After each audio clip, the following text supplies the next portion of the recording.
വലിയ കാര്യം പറയാൻ വേണ്ടിയൊന്നുമല്ല വന്നത്, ഒരു ചെറിയ കാര്യം പറയാൻ വേണ്ടിയാണ്. കാരണം കഴിഞ്ഞ ദിവസം ഞാനൊരു പാട്ടിട്ടു, ക്രിസ്തീയ ജീവിതം സൗഭാഗ്യ ജീവിതം, കർത്താവിൻ കുഞ്ഞുങ്ങൾക്ക് ആനന്ദദായകം.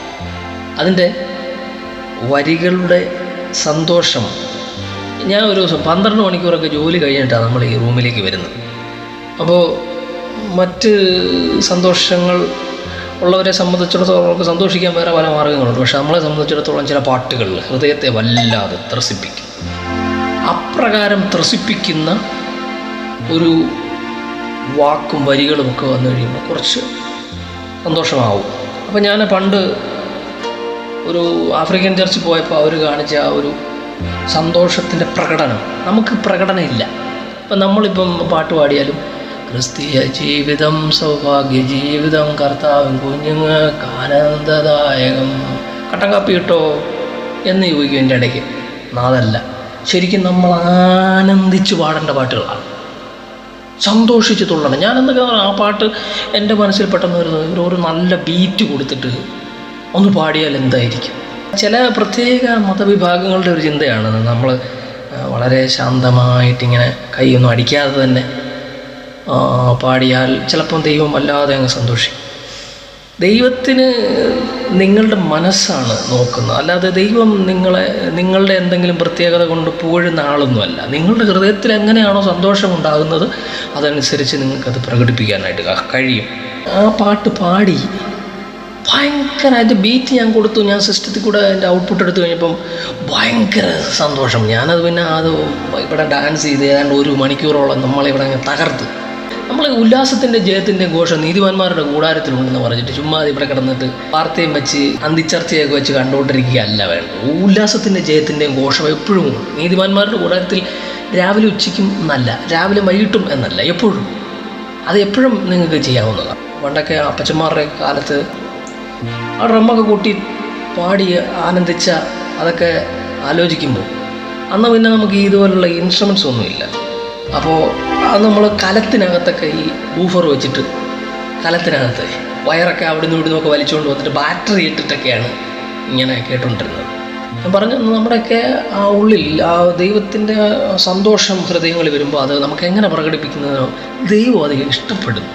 ഭക്തന്മാരിങ്ങനെ പാടിയിട്ടുണ്ട്, കഷ്ടതയിലും പാടുവാൻ നഷ്ടമതിൽ കൊണ്ടാടുവാൻ ശക്തിയരുൾക നായക, ഭക്തിയിൽ പൂർണ്ണനാക്കുക. ആരുടെയെങ്കിലും പുകഴ്ചയുണ്ട്. ഞാനൊരു പണ്ടൊരു പാട്ട് എഴുതും, പുകഴ്ചയേറിയാലും നിന്ദകൾ വന്നിടിലും ഭൂമിക്കും മുൻപെന്നെ ക്രിസ്തുവിൽ തിരഞ്ഞെടുത്ത ക്രൂശിലെ ദയയോർത്തെന്നും ജീവിച്ചിടും പ്രിയനായി. അപ്പം ക്രൂശിൽ കൂടെ നമുക്ക് ലഭിച്ച ഒരു സന്തോഷം ഹൃദയത്തിൽ ഉള്ളവരെ സംബന്ധിച്ചിടത്തോളം അവരിങ്ങനെ 10 എന്ന് പറഞ്ഞിരിക്കത്തില്ല. അവർ പാടും, കഷ്ടതയിലും പാടും, സന്തോഷത്തിലും പാടും. അതുകൊണ്ട് നമ്മുടെ ആത്മസന്തോഷത്തിൻ്റെ സമയങ്ങളിലുള്ള പാട്ടുകളാണ് ഞാൻ നിങ്ങളുടെയും സന്തോഷത്തിന് വേണ്ടി ഇതിടുന്നത്. അപ്പോൾ കുറേ പേര് വന്ന് കമൻ്റ് അടിക്കുക, അത് ഇതിനൊക്കെ വേറെ പണിയൊന്നുമില്ല.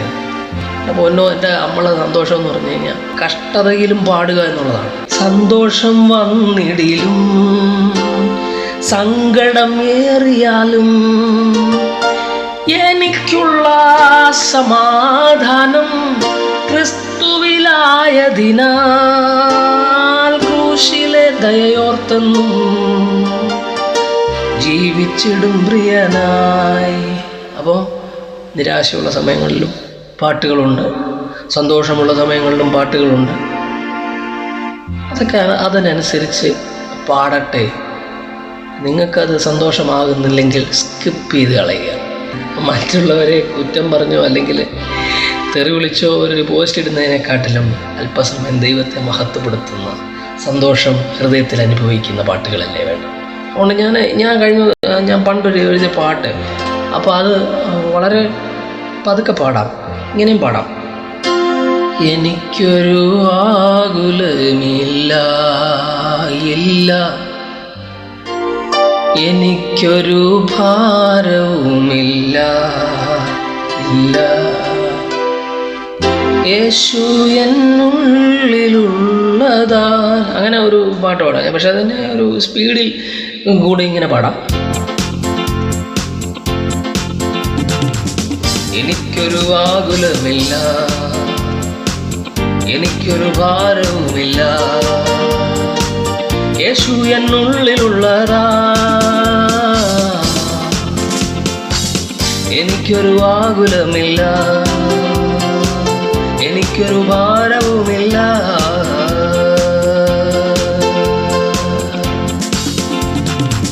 യേശുവിൽ എന്നെ ഉയർപ്പിച്ചതിനാൽ വിശുദ്ധനാക്കി നിർത്തിയിടുന്നേ.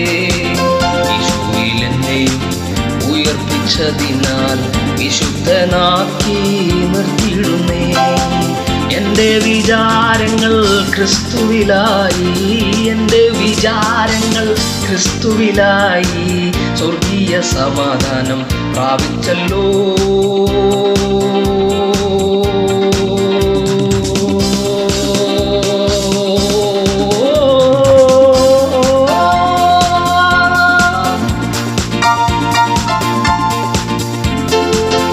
എനിക്കൊരു ആകുലമില്ല, ഇല്ല, എനിക്കൊരു ഭാരവുമില്ല, ഇല്ല, യേശു എന്നുള്ളിലുള്ളതാ.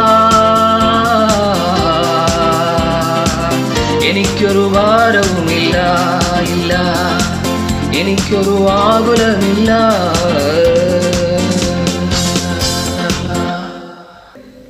ഈ പാട്ട് ഞാൻ എത്രയും വേഗം നമ്മുടെ ആഫ്രിക്കൻ ബീറ്റിൽ ഒന്നിട്ട് ചെയ്യാം, നിങ്ങൾക്ക് മുമ്പിൽ എത്തിക്കാം എന്ന് പ്രതീക്ഷിക്കുന്നു.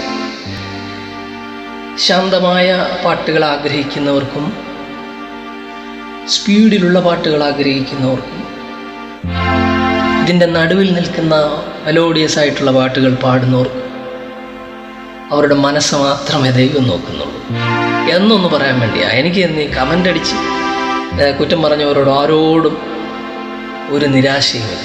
ദാവീദ് തൻ്റെ പ്രയാസത്തിൻ്റെ സമയങ്ങളിൽ, അല്ലെങ്കിൽ താൻ ശാന്തമായി ആടുകളെ മേയിച്ചു കൊണ്ടിരുന്ന സമയത്ത് അവിടെ ഇരുന്നിട്ട് ഏത് മൂഡിലാണ് യഹോവ എൻ്റെ ഇടയനാവുന്നത്, എനിക്ക് മുട്ടുണ്ടാവുകയില്ലെന്ന് പറഞ്ഞതെന്നതൊക്കെ നമുക്കറിയത്തില്ല. എഴുതി വച്ചേക്കുന്നതേ ഉള്ളൂ. ഞാൻ ആലോചിക്കുന്നത് അന്നേരം ആരും ഇല്ലല്ലോ. ആരും ഇല്ലാത്ത സമയത്തിലൊക്കെ നമ്മളൊക്കെ ചാടി തുള്ളി വേറൊരു ലെവലാവും. അപ്പം അതുകൊണ്ട് ആ സാഹചര്യങ്ങൾ ആ പുള്ളി എഴുതി വീട്ടിൽ വെച്ചായിരുന്നെങ്കിൽ നമുക്ക് കിട്ടത്തില്ല. അതുകൊണ്ട് എൻ്റെയും ശാന്തമായ സമയങ്ങളിലൊക്കെ ഞാൻ ചില പാട്ടുകൾ എഴുതുകയും പാടുകയും ഒക്കെ ചെയ്യുന്നത് നിങ്ങളുടെയും സന്തോഷത്തിന്, അല്ലെങ്കിൽ കർത്താവിൻ്റെ വരവിലെ പ്രത്യാശിക്കുന്ന, അല്ലെങ്കിൽ കർത്താവ് നമുക്ക് നഷ്ടമാകാത്തൊരു രക്ഷ. ഞാനിപ്പോൾ കുറച്ച് മുമ്പ് പാടിയ ഒരു പാട്ടിൻ്റെ ഒരു വരി കണ്ടു. മനോഹരമാസിയോനിൽ ഞാൻ വേഗം ചേർന്നിടും, ഈ ലോകസുഖം തള്ളി ഞാൻ ആ ഭാഗ്യം കണ്ടപ്പോ. നിത്യമാം രാജ്യത്തിൽ അന്നു ഞാൻ വാണിടും, രാജന്മുഖം കണ്ടു എന്നും ഞാൻ ഘോഷിക്കും. രക്തത്തിൻ ബലമായി വാഴുമേ സ്വർഗത്തിൽ ഓടി ഓടി യുഗങ്ങളായി. ആ പ്രത്യാശ, നഷ്ടമാകാത്ത രക്ഷയുടെ ഉറപ്പ്, ധൈര്യം, അതാ ഒരു ഭക്തന്. അല്ലെങ്കിൽ ഇപ്പം പോകും, ഇത് നാളെ നഷ്ടപ്പെട്ടു പോകുമോ, അങ്ങനെയുള്ളവർക്ക് പേടിയാണ്. ഭയത്തിൻ്റെ സുവിശേഷമാണ്. നമുക്ക് ഭയത്തിൻ്റെ സുവിശേഷമില്ല. വലിയ അടിച്ചുപൊളിപ്പാട്ട് മാത്രമല്ല, ഭാഗ്യക്കനാൻ നാട്ടിൽ എത്തിയതോർക്കുമ്പോൾ ഇല്ലില്ല ഖേദമൊട്ടും. ഇസ്രായേൽ മക്കളുടെ ജീവിതത്തിലൊക്കെ സംഭവിച്ചു പോയ പരാജയം എന്ന് പറയുന്നത്, അവർക്ക് ഉള്ള സന്തോഷത്തെ അവർക്ക് അനുഭവിക്കാൻ കഴിഞ്ഞില്ല എന്നുള്ളതാണ്. അപ്പോൾ നമുക്കും പറ്റുന്ന ഒരു പ്രശ്നം എന്ന് പറഞ്ഞു കഴിഞ്ഞാൽ, നമുക്ക് ദൈവം നൽകി തന്നിട്ടുള്ള അനന്തമായ നിത്യമായ സന്തോഷത്തെ മറന്നുകൊണ്ട് താൽക്കാലികമായ കാഴ്ചകളിലേക്ക് നമ്മുടെ കണ്ണുകളെ നോക്കുമ്പോൾ ഒരുപക്ഷെ ദൈവം എന്നെ കൈവിട്ടോ എന്നൊക്കെയുള്ള ഒരു ചോദ്യം നമുക്കുണ്ടാകാം. പ്രിയമുള്ളവരെ, ക്രിസ്തീയ പ്രത്യാശ എന്ന് പറയുന്നത് ഈ പ്രപഞ്ചം ഇപ്പോൾ അവസാനിച്ചാലും നമ്മുടെ ശരീരം, അതിൻ്റെ ഇടയ്ക്ക് വേറൊരു കാര്യം കൂടെ പറയാം. കഴിഞ്ഞ ദിവസം ഒരാൾ പ്രാർത്ഥനയെക്കുറിച്ച് പറഞ്ഞപ്പോൾ ഒരാൾ ഇങ്ങനെയും കൂടെ അവിടെ കമൻ്റ് ഇട്ടേക്കുന്നുണ്ട്. ദൈവമേ, കഴിഞ്ഞ ദിവസം അനേകരുടെ കാലും കൈയൊക്കെ ഒടിഞ്ഞ് അനേകരുടെ വെള്ളത്തിൽ പൊങ്ങി അനേകർ നഷ്ടപ്പെട്ടപ്പോൾ ദൈവം ഞങ്ങളെ സൂക്ഷിച്ചതിനായി സ്തോത്രം. നമ്മുടെ വീട്ടിൽ ഒരാൾ കാലൊടിഞ്ഞ് വീട്ടിൽ കിടക്കാത്തിടത്തോളം കാലം, നമ്മുടെ വീട്ടിൽ ഒരാൾ അപകടത്തിൽ മരിക്കാത്തിടത്തോളം, നമ്മുടെ വീട്ടിൽ ഒരാൾ കോവിഡ് വന്ന് ചാകാത്തിടത്തോളം കാലം, നമ്മുടെ വീട്ടിനകത്ത് വെള്ളം കയറാത്തിടത്തോളം കാലം നമുക്ക് എന്ത് ചെയ്യാൻ പറ്റും? അങ്ങനെ പറയാൻ പറ്റും. ഇപ്പോൾ ചോദിക്കും, ഇസ്രായേലിൻ്റെ ദൈവം മയങ്ങയിലോ ഉറങ്ങയിലെന്നൊക്കെ എഴുതിയിരിക്കുന്നത്. ഇപ്പോൾ വെള്ളത്തിൻ്റെ സൈഡിൽ കൊണ്ട് നമുക്കിപ്പം കടൽക്കരയിലാണ് നമ്മൾ താമസിക്കുന്നത്, അല്ലെങ്കിൽ ആറ്റിൻകരയിലാണ് താമസിക്കുന്നത്. പ്രകൃതിയുടെ ഒരു പ്രശ്നം വന്ന് സകല മനുഷ്യരും പ്രശ്നത്തിരിക്കുമ്പോൾ എൻ്റെ വീടിന് മുമ്പ് ചിറകെട്ടി സൂക്ഷിക്കാൻ ഞാൻ ആരാ? അനന്തമായിട്ട് ഇവിടെ ജീവിക്കാമെന്ന് ഞാൻ വാഗ്ദാനം ചെയ്തിട്ടുണ്ടോ? ദൈവം എന്നോട് വാഗ്ദാനം ചെയ്തിട്ടുണ്ടോ? ലാസറിനെ മരിച്ചിട്ട് ഉയർത്തെഴുന്നേൽപ്പിച്ചിട്ടൊക്കെ ഉണ്ടാകാം, പക്ഷെ പിന്നെ ലാസർ മരിച്ചു പോകും. മരിക്കാത്ത ഒരാൾ മാത്രമേ ഉള്ളൂ, അത് നമ്മുടെ നിത്യനായ ദൈവം, മരണത്തെ ഉയർത്തുവന്ന ദൈവം. അതുകൊണ്ട് അമ്മാതിരിയുള്ള കാര്യങ്ങളൊക്കെ ഉപേക്ഷിച്ചിട്ട് എന്താണ് യഥാർത്ഥ സന്തോഷം, എനിക്ക് ലഭിച്ചിട്ടുള്ള യഥാർത്ഥമായ നശിക്കാത്തതും നിലനിൽക്കുന്നതുമായ വിഷയം എന്താണ്, ഞാൻ ആരാണ്, എൻ്റെ ഉള്ളിൽ ആരാണ് വസിക്കുന്നത്? മഹത്വത്തിൻ്റെ പ്രത്യാശയായ ക്രിസ്തു നമ്മുടെ ഉള്ളിൽ വസിക്കുന്നു എന്ന് പറയുമ്പോൾ ദൈവമാണ് നമ്മിൽ വസിക്കുന്നത്. അപ്പം ഞാനെന്ന് പറയുന്നത് കുറഞ്ഞു പോകട്ടെ. ഭക്തന്മാരൊക്കെ അങ്ങനെയല്ലേ, ഞാനോ കുറയണം അവിടുന്ന് വളരണമെന്ന് പറയുന്ന പോലെ ഞാനെന്ന ഭാവത്തിനപ്പുറത്ത് ഞാനെന്ന ഭാവം തോന്നായിക വേണം എന്നാണ് പല ഭക്തിമാർഗങ്ങളിലുള്ളവർ. ഞാനെന്ന ബോധം ഇത് തോന്നായിക വേണം, നാരായണായ എന്നൊക്കെ പറഞ്ഞിട്ട് പാടുന്ന പാട്ടുകളൊക്കെ ഉണ്ട്. അപ്പം അതുപോലെ നമ്മുടെയൊക്കെ ചിന്തകളിൽ ദൈവത്വത്തിൻ്റെ ആ വലിയ അപ്രമേയ ധനം, ഇതുപോൽ സ്വജീവൻ തന്നൊരാത്മ സ്നേഹിതൻ വേറാരിനി സ്തുതി ചെയ്യും മനമേ നിത്യവും നിൻ ജീവനാഥൻ യേശുവേ. വീണ്ടും കാണാം. ദൈവത്തിന് മഹത്വം.